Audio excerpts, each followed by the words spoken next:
A couple of guys never been on. I've never been on. I've never been on an airplane.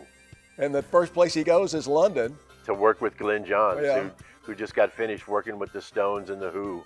Now he's working with us. Shortly after forming the band, the Ozark Mountain Daredevils, Soup Granda and John Dillon, as well as the rest of the group, were given a once-in-a-lifetime opportunity to travel to London and record their first studio album with famed record producer Glenn Johns.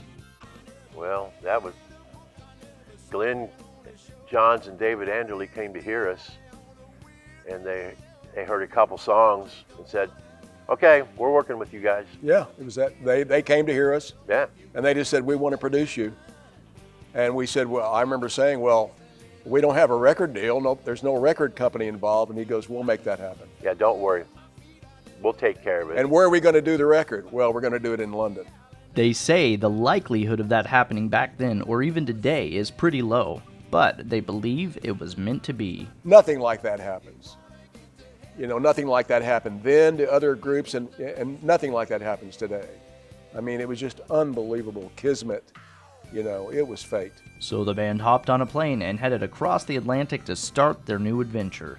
Oh, it was, well, once again, you know, when we walked into Olympic Studios, it was like walking into the Twilight Zone. I mean, shoot, that's where Let It Be was filmed. That's where, you know, Jimi Hendrix recorded his records. It's where the Who recorded. It's where the Stones set the studio on fire.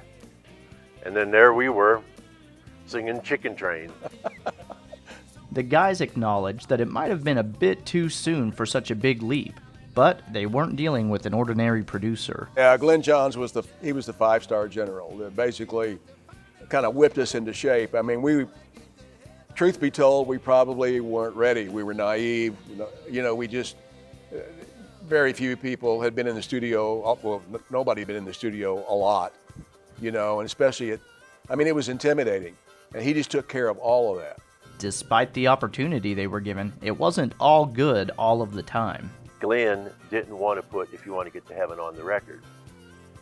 But our management, and I think everybody in the band, wanted it on there. If you want to get to heaven, after some back and forth, you got to raise a little head. Manager and Glenn, there was a little headbutting going on, but Stanley actually forced that song to go on the record. It was a strategic move on the part of management, basically, knowing that we wanted it on there as well, but we weren't going to go up and say anything to Glenn Johns, you know, that would contradict what he wanted, because he was such a powerful influence. The song that would end up being their first hit would make it on the album, and the experience would give the band their first real experience in the music industry. We had never anticipated anything like that. We thought it was always going to be, you know, tulips everywhere, and we're going to be dancing through the, you know, through the flowers and all the birds and the rainbows and the unicorns and stuff.